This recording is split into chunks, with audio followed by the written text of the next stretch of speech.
Now, moving on, are the wealthiest people in Britain fleeing our country because of high taxes?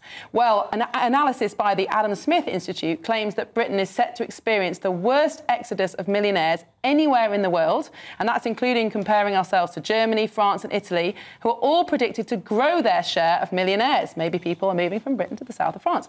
It comes as Chancellor Rachel Reeves is being pressured to cut free prescription for those aged between 60 and 65 years old, with reports that the measure could raise up to £6 billion for the Treasury. Another blow to pensioners then, as we look ahead to the long-awaited budget. Do Labour have a handle on our finances? Matthew, is the budget just taking too long to arrive? So I think the answer to that is yes. I agree with the criticism from quite a lot of wise Labour people who've said that it's partly Rishi's timing of the election. By having an election in July, it made it quite difficult. You can't really do a budget in the middle of August. So, traditionally when elections are in the spring or the autumn, it's kind of when you naturally have a budget anyway. But nonetheless, pushing it to the end of October is pushing it. And I think that's allowed a vacuum to be created, which is why you've seen these stories. I mean, this particular survey is from the Adam Smith Institute, a particularly right-leaning free market think tank, based on some research from a sort of private wealth manager. So I take that with a pinch of salt. So let's wait and see what happens in the budget. But I would have done the budget earlier if I'd been in charge. Indeed. Well, we'll be talking about that a little bit more in a minute. But also coming up, a deported Albanian criminal is going to be able to get back into the UK thanks to the European Convention of Human Rights. So lots more to come. But just moving back to this budget topic, Michelle. Labour seem to want to get rid of millionaires. They seem to have a war on the wealthiest. Do you think this is damaging the economy? Well, I think there's talk of a vacuum, but I think Labour have actually filled that vacuum with scaremongering. And that's why we're seeing millionaires potentially thinking about or planning to leave the country, because they're terrified of what on earth is going to come in this budget. And it's not just millionaires. We're going to see a brain drain. I really believe that. If we create an environment that is stifling innovation, but also aspiration. Why should we not be a nation that backs wealth creators? At the end of the day, wealth creators are the employers. They're the people that generate more money for our economy to actually function and to grow. So I think this is very worrying. And this story about pensioners, what will that be? That will be a double smack in the face for pensioners then. But surely, I mean, retirement age is 67 now. Yeah. So people aged 60 to 65 are working. They've probably got higher incomes than, let's say, people in their 20s. They won't be paying mortgages, probably. They certainly won't be paying student loans. Why should people in their 20s and 30s have to pay a prescription charge and people in their 60s not? So I think this is also about timing. So the government have just cut the winter fuel allowance. We've been navigating through a cost of living crisis where energy bills have been soaring. And at the end of the day, the elderly people are less likely to be able to be in a position to work. And 60 plus, you may have more ailments and concerns and considerations and not be in a position to work, or you might be very much working. But I think it's a cruel thing to do to add this on now. And we as a government, when we were in, we reviewed this and we looked at the evidence and we said, no, we're not going to do this because this is not fair. Prescription charges have already gone up to £9.90. That's a sizable sum to be added to people's bills. Matthew, do you think that Labour are targeting pensioners because they're the least likely group to vote Labour?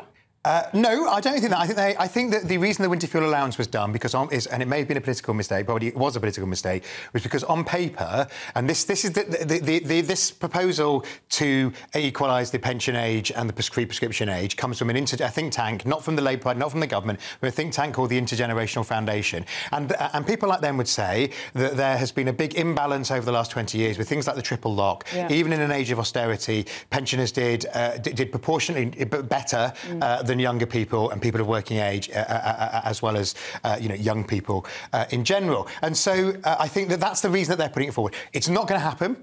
It might have happened if you hadn't done the winter fuel allowance. You might have had a kind of phased over 10 years, but it's not going to happen politically. And I think the government has made a political mistake, because I was sat on a bus the other day where two actually rather smart pensioners were on their way to Chelsea to do a bit of shopping. We were chatting to them and they were saying, oh, we're using our bus passes now, but they're going on October the 28th. So I say to Labour colleagues, you've got people who, you know, who actually think their bus pass is about to be taken away, and that was just an idea floated on the fringes. But I don't think it's a political mistake as much as just a moral mistake to take away that winter fuel allowance. It's downright cruel, isn't it, really? But isn't the biggest economic problem facing this country is that we cannot afford our age-related spending commitments. We can't afford pensions, no way. We've got a £2 trillion deficit on public sector pensions. We are going to have to be honest with people. We can't afford pensions, healthcare forever. So surely the Conservatives, being, you know, fiscally responsible, should be saying, actually, yeah, we do need to means test these things. But what we should be doing is examining some of the causes of that. Look at the birth rate is so low. Why is it so low? Let's review that. Let's see how we can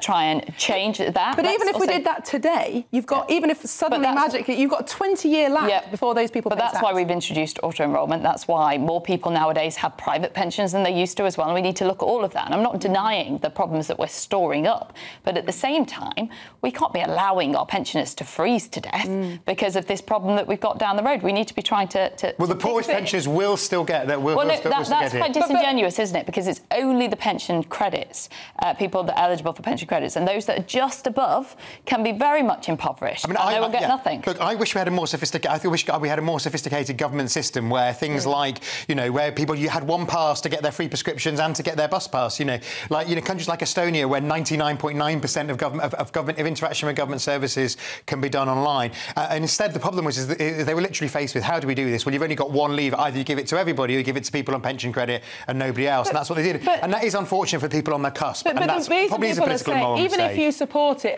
in theory, because we do have to reduce our welfare budget somehow, but it appears cruel to target pensioners, some of whom have extremely low incomes, as Michelle says, at the same time as giving big pay rises to relatively well-paid public sector workers who also have brilliant pensions. Well, some of those public sector workers are not well paid. I mean, obviously, you know, the junior doctors would argue that whilst they're junior doctors, they're not well paid. They go on to greater things. But obviously, the general public sector pay fixed for the NHS includes the cleaners, the porters, you know, lots of people who are on, frankly, just above the minimum wage. I mean, you know, we talked about aspiration. Absolutely, I agree that we need to give back wealth creation, but of course we saw tax thresholds freezed and the highest tax burden in 60, 70 years under the Tories. So I think it's a bit rich to talk about backing entrepreneurs and backing aspiration. And also the problem with what happened under the government last time was actually people on middle incomes are not higher tax than they've ever been. It's the people in the top 25% who are now crippled by high tax rates, and nobody's going to feel sorry for them. But on the other hand,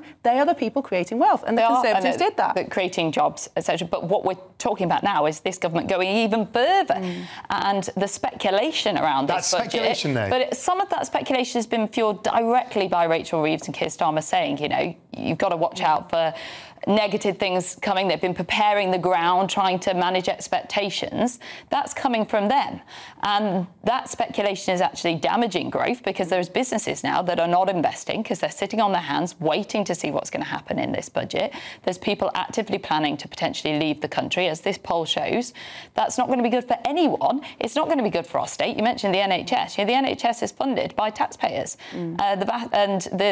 The top 1% pay 29% of the overall tax burden. Look, I mean, you know, I appreciate you saying that you're worried Labour may go further, but let's remind ourselves that the number of people paying higher rate tax, I think, trebled under the 14 years of the Tory government because people were pushed by the freezing or they're not fully uprating at various points over those 14 years of those tax thresholds, which are crucial. Yeah. So I think we should have had the budget quicker. I think that speculation could have been damped down. Some of the speculation may or may not have come from the Treasury, but a lot of the speculation in these ideas are from think tanks because, of course, when there's a new government, anybody who wants to get something puts in a report. So these people have chipped it in because they think now's the moment to influence. But that gap is having a significant impact, not only because people perceive the government as be talking down Britain and making business confidence lower, but also there's a report today in the Telegraph of people taking out their pension lump sums because they're worried that they're going to be taxed more and actually losing big proportions of their pension. I mean, this speculation is really unhelpful. Yeah, well, I mean, look, people shouldn't, you know, I think everybody should wait. I should say the weight is unhelpful. Yeah, I think the weight is unhelpful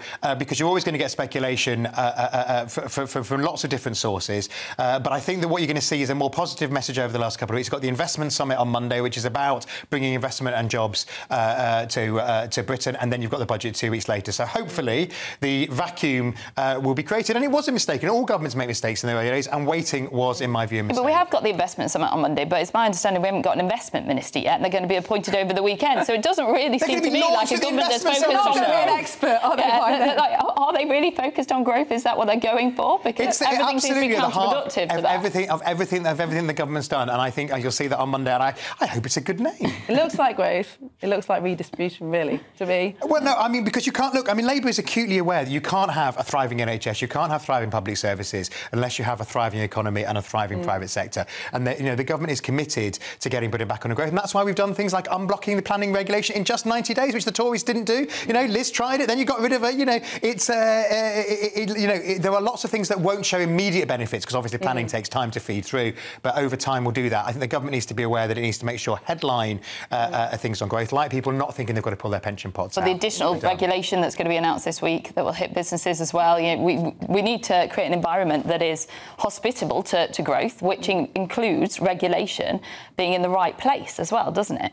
Absolutely, and we don't believe in regulation for regulation's sake. The package you're talking about is about workers' rights that Angela's put together, and that's actually, some people on the left think that's been watered down too much, so I think actually the balance will be about right, which is giving workers a fair deal, but ensuring that doesn't get in the way of growth. Well, we haven't got too long to wait for that budget. I'm sure there'll be lots more debates to come. We've also got lots more